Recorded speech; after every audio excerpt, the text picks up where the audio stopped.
Welcome back to the English Daily Podcast. I'm Anna, and today we're talking about mindful eating and healthier portions. And I'm Jake. I'm excited about this topic because eating is something we do every day, but many of us do it so quickly that we barely notice it. Exactly. Mindful eating means paying full attention to your food, your hunger, and your feelings while you eat. It is not a strict diet. It is a way to slow down and make more thoughtful choices. So it is less about rules and more about awareness? That's right. Awareness is the key idea here. When you are aware, you notice what is happening in the moment. With mindful eating, you notice flavors, textures, portion sizes, and whether you are actually hungry or just eating out of habit. I like that. A lot of people eat while watching videos, scrolling on their phones, or working at the computer. I do that sometimes too, and then I realize I have finished my meal without tasting it properly. You are definitely not alone. That is a very common pattern. A useful vocabulary word here is distracted eating. Distracted eating means eating while your attention is somewhere else. The problem is that your brain does not fully register the meal, so you may still feel unsatisfied afterward. That makes sense. It is like your stomach is full, but your mind did not get the message. Exactly. And that is one reason why people often snack again soon after. Mindful eating helps connect your body and your brain. Before we go further, let's explain another word, appetite. Appetite is your desire to eat. Hunger is the physical need for food, while appetite can also be influenced by emotions, smells, habits, or social situations. So appetite is not always the same as hunger. That is an important distinction. Very important. For example, you might see fresh bread in a bakery and suddenly feel appetite, even if you ate an hour ago. Or you might feel stressed and want to eat something salty or sweet, not because your body needs fuel, but because your emotions are looking for comfort. That reminds me of comfort food. Those are foods people eat because they make them feel better, right? Yes, exactly. Comfort food is food that creates a sense of emotional comfort, usually because it feels familiar or reminds you of home. There is nothing wrong with enjoying comfort food. The mindful part is noticing why you want it and how much you need. So mindful eating is not about guilt. No, not at all. Guilt usually makes healthy habits harder. Mindful eating is about curiosity. You ask yourself, what am I feeling? What do I really need? Am I hungry, bored, stressed, or just used to eating at this time? That is such a helpful question. I think many people eat by routine. They have breakfast because it is morning, lunch because it is noon, and a snack because it is 4 p.m., even if their body does not truly need it. Exactly. Routine can be helpful, but automatic habits can also lead us to ignore signals. Let's talk about one of the most practical tools in mindful eating, the pause. Before eating, pause for a few seconds and ask yourself how hungry you are on a scale from 1 to 10. A hunger scale. That sounds useful. Can you explain it? Of course. 1 means extremely hungry, almost weak or dizzy. 5 means neutral.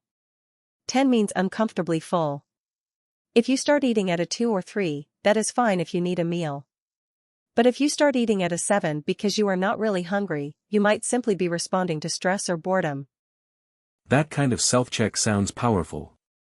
It gives you a moment to make a better decision. Yes.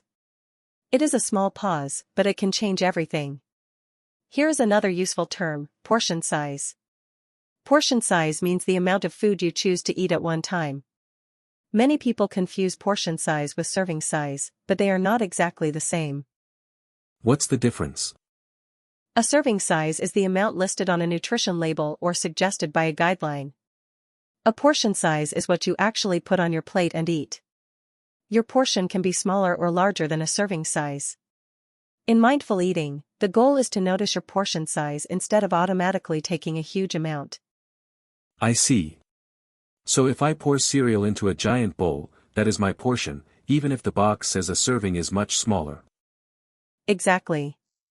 Portion awareness is very helpful because modern portions are often much larger than people realize. Restaurants, cafes, and even home cooking can encourage overeating simply because the food is there in front of us. That is true. Sometimes I think, I should finish it because it is on the plate, even if I am already full. That feeling is very common. But mindful eating teaches you to honor fullness. To honor fullness means to respect your body's signal that it has had enough. You do not need to clean your plate every time. That might be hard for people who grew up hearing, do not waste food. Yes, and that is a real cultural issue. It is important to avoid waste, but it is also important to avoid discomfort. A balanced approach is to serve yourself a reasonable amount first, then take more only if you are still hungry. That sounds like a practical solution. Start small, then add more if needed. Exactly. Another helpful idea is to eat slowly. When you eat slowly, your brain has more time to receive fullness signals. It often takes around 15 to 20 minutes for your brain to understand that your stomach is getting full. Really? So if I eat too fast, I might overeat before my brain catches up. That's right. That delay is one reason fast eating can be a problem. One useful tip is to put your fork down between bites. Another is to chew more carefully. You do not need to count every chew, but slowing down can make a big difference. Chewing carefully also helps you enjoy the food more, I imagine. Absolutely. You notice the taste, aroma, and texture. Aroma means smell, especially the pleasant smell of food. Texture is how food feels in your mouth, like creamy, crunchy, soft, or chewy. Those are great vocabulary words. Aroma and texture are useful not only for food descriptions, but also for talking about recipes and restaurant reviews. Very true. Now, let's connect mindful eating to emotions. Emotional eating happens when people eat to manage feelings instead of hunger. Stress, loneliness, frustration, and even boredom can trigger emotional eating. Trigger is a strong word here. It means something that causes a reaction, right? Exactly. A trigger is something that starts a feeling or behavior. If work stress is your trigger, you might head to the kitchen for cookies every time you feel overwhelmed. And what should someone do instead? The first step is to notice the pattern without judging yourself. Then ask, what do I actually need right now? Maybe you need water, rest, a short walk, a conversation, or a break. Sometimes food is the right answer, but sometimes it is not. That is a really balanced message. You are not saying food is bad. You are saying food should not be the only solution. Exactly. And that leads to a very useful phrase, intentional eating. Intentional means done on purpose. When you eat intentionally, you choose food with awareness instead of acting automatically. I like that. It sounds positive and realistic. What about practical strategies for everyday life?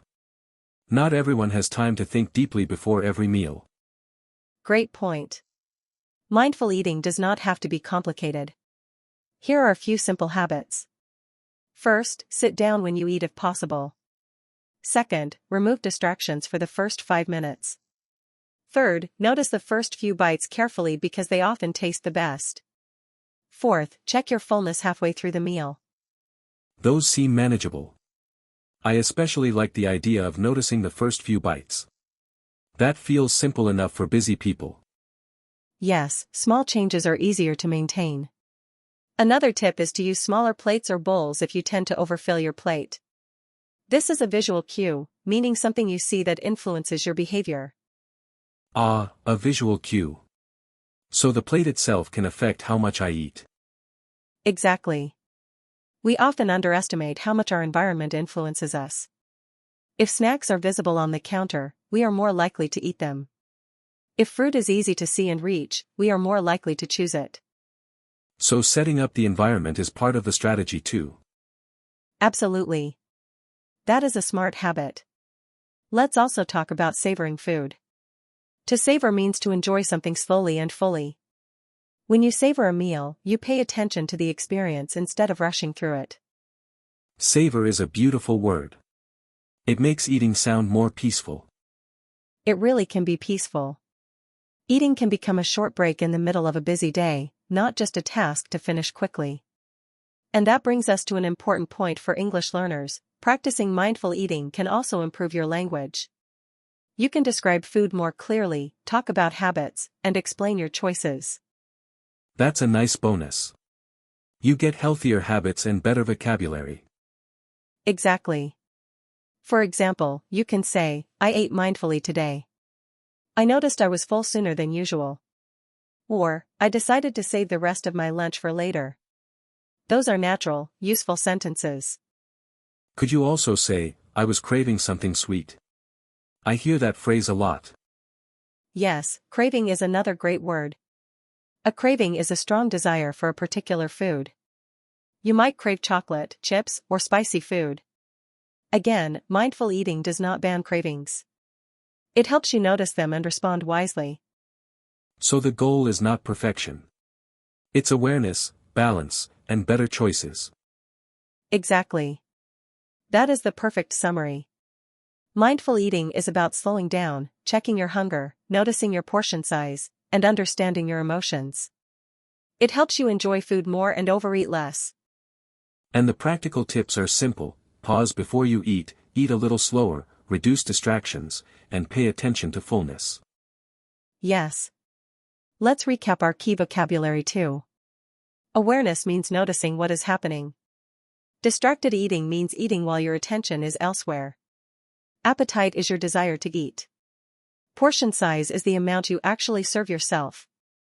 Trigger is something that causes a reaction. And to savor means to enjoy something slowly and fully. Great review. If our listeners remember just one thing, it should be this: mindful eating is not a diet trend. It is a practical way to build a healthier relationship with food. Beautifully said. And if you enjoyed today's episode, make sure to subscribe to the English Daily Podcast for more clear, useful English lessons every day. Thanks for listening, and we'll see you next time.